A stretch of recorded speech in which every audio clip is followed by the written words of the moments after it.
we're going to do something that's really good for this whole section here in your entire core, and that is to simply sit on a kind of hard chair and just lean over to the side.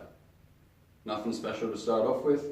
Don't worry too much about any specifics. As long as you're leaning to the side, you're doing it right. We'll correct a few things as we go, and we'll find a few new ways to do it as well. Okay. So, a few things to just correct right off the bat. One, make sure that you're not totally on this sit bone.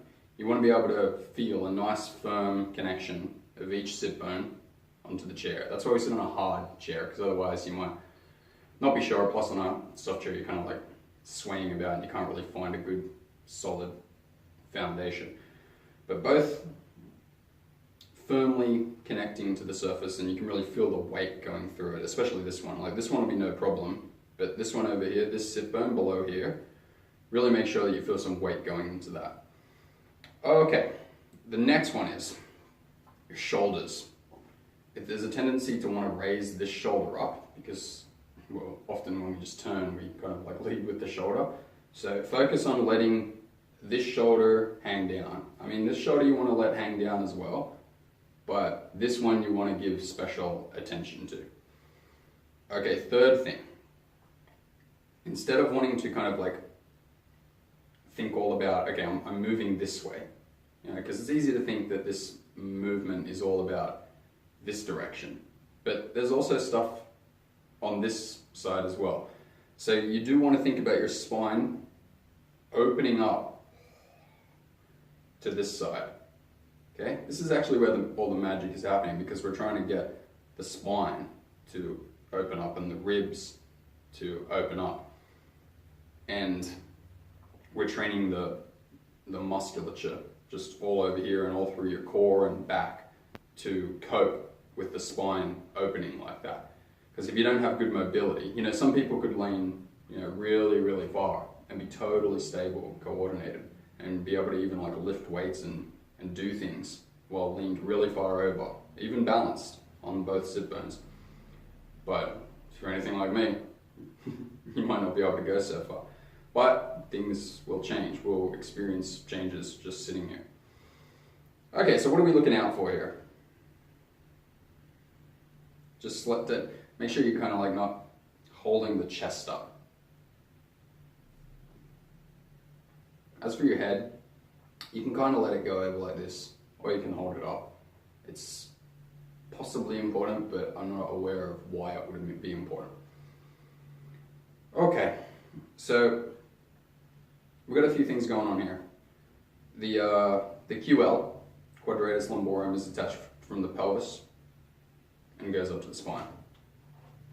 And it goes up to the ribs as well. So it is absolutely working. The obliques that go from the pelvis up to here, I think that is the internal, but I can't remember. It doesn't matter, because one of them goes down like this, and one of them goes all like this. So I think it's mostly this one that's doing the work. I imagine that like this one's still doing something, but I wouldn't be sure what. We'll see. So this one's going up here. Okay. And then we've also got some muscles that are attached to from our legs, like the psoas. Comes up from the leg to the spine. Also comes up to the pelvis in the form of the iliacus. But that muscle is really confusing to me. So we've got a few things both from the legs and the pelvis, but it'll mostly be the ones from the pelvis, no doubt, that are kind of coming up and supporting the spine and the ribs. I would also say that the muscles that come from the pelvis up to the scapula and up to the spine itself, just the ones that are really close, are doing like a lot of work as well. Like the muscles on your back that you traditionally think of as like, you know, your back extensors, like for just moving forward and back, you know, they play a role in side to side as well. Okay, what else? absolutely, your just rectus abdominis is playing a role, and your transversus abdominis is playing a role as well. I was watching a video from Egwin just the other day about the transversus abdominis. So, we'll get to something in a second. Try to give just a slight squeeze of your belly button to your spine. Not too hard. And that'll activate your transversus abdominis. It's a very confusing muscle also. There's so many muscles in the human body that are so confusing, and no one knows like almost anything about them. I'm not saying I do. I'm just saying they're so poorly understood. You can just say like a few basic things about them, like, oh, this kind of works like that, and you know, does this and supports that, but there's muscles in the human body that need to have like a book written on them. Okay, so I'm noticing that like my shoulder is becoming quite uncomfortable, so I would say that's because I'm kind of like raising it too much. So I'm going to really focus on letting that shoulder fall down. You know, when you do exercises like this, I mean specifically like this, like a side bend, it's like traditionally you focus so much on just this one area, and you think all the improvements are to be made there, but sometimes the pathway to improvement here is actually through improving something up here. And something Egwin said to me is like, if you go into an exercise with a specific intent of fixing a specific thing, you'll miss all the other opportunities for improvement that are right there in front of you, but you're just so focused on like, I want improvement here, I want improvement here, I want improvement here, that all the other things that are like, hey, I can improve, you're just closed off to. So I'm starting to get a good pull like around here.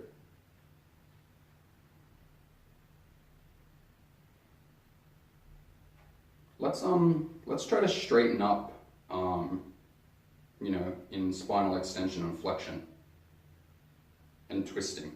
Let's try to make it so that we're just, I'm fortunate enough to have a mirror right there so I can actually see myself. You might just have to do it with sense.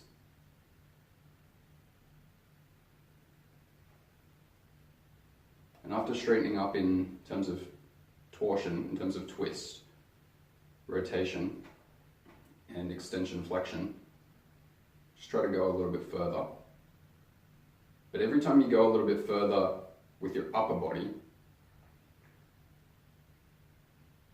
make sure you're not doing it without opening up here, because it's the opening here that really lets you actually go over. If you're just going over, like if you're just kind of like pushing yourself over without an opening here, it means that you're just squeezing muscles and adding tension in to pull it over, even though this isn't opening, okay? Which is wrong. I think that's what we do a lot. So instead of trying to go over, let's just really try to sense for the areas where it's trying to open here and allow it to happen. But also make sure that you're not really trying to force this to go over there, because if you're trying to use your muscles to like pull it over there, that's going to be wrong as well. You really just need to say, okay, I'm going a bit to this side, and let everything just sort itself out, instead of trying to like control the stabilization yourself, because the stabilization of muscles is far too complex for your thinking mind to do. Like, you can't do it with thoughts and, you know, intent. The body needs to figure it out and learn so that it can just become unconscious. That's why some people are so mobile and flexible, and everything's just so easy for them. The mind understands these unconscious methods. Their mind understands the unconscious methods to just stabilize the movement. Just revisit letting the shoulder go. When you do it, it should feel like, you know, like it's really like a weight.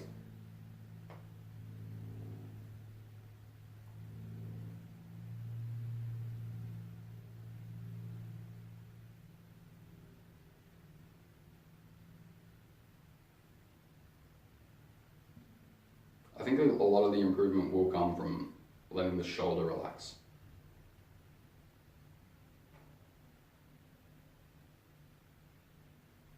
I'm noticing around my sit bones some shifts happening.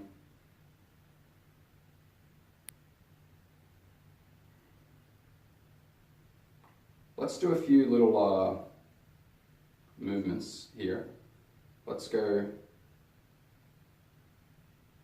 chest to the front.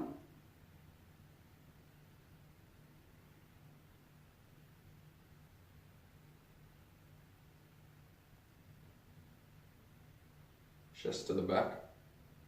Just slowly.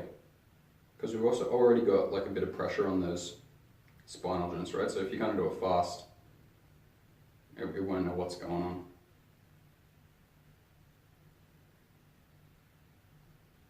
Chest to the front. When you go chest to the front, breathe in completely. Stay at the front and then breathe out.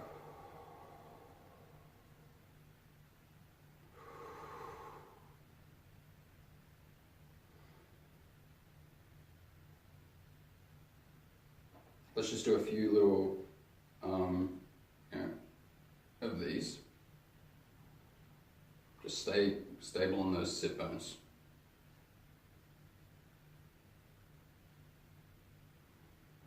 Let that shoulder relax. Okay, instead of holding up the head, let's kind of let the head relax down. If it causes pain, well, that's okay. Just don't go into the area that's too much for you. Just go as close as you can.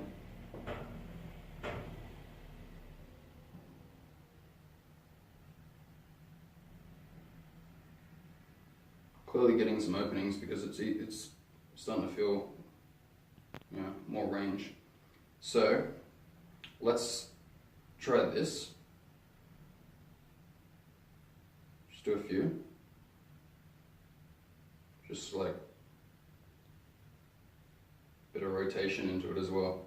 So you're kind of like, it's the action you're telling isn't shoulder to the back, it's open like this.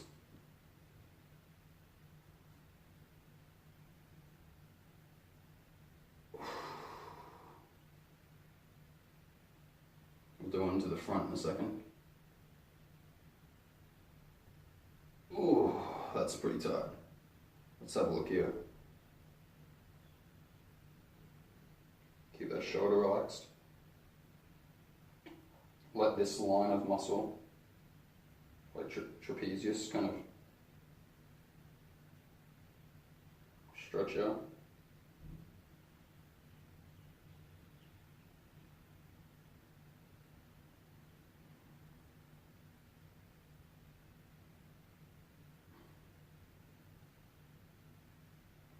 Let's really look to the side, really open this here.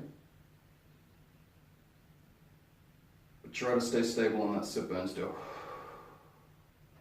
And when you're in this position,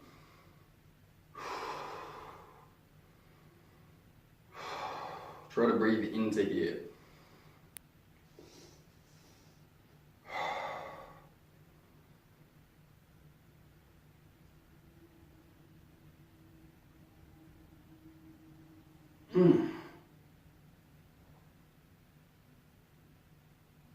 If you've been following along, I'm sure you would be thinking by now, oh yeah, this is really working this area.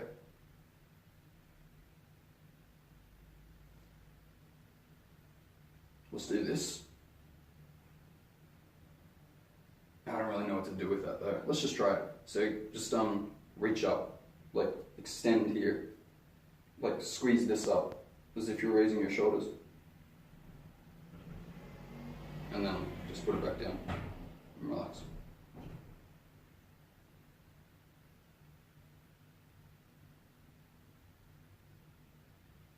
Just put your head back.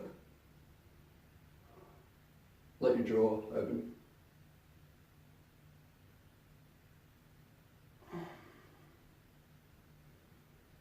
So that's pretty good. I mean, I could go on and on. I feel like I could sit here for another, whatever, 20 minutes and just explore.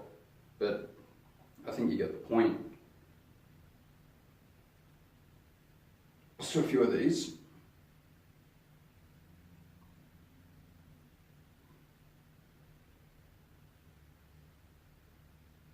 Squeeze your transversus abdominis. Belly button to spine. Suck in, Keep on this sit bone. Do a few reps like this. Hey. Woo! Yeah, so that's good for me now. Oh. Yeah, you can do the other side another time and revisit that. It's really good, like just when you're typing or whatever, or just sitting at your desk doing whatever, just to do a bit of spinal movement. Like you can just move all around, you go back, forth, do some twists and that. You can just really work out your spine, and then at times you can do really, longer ones like that. Okay, see you next time.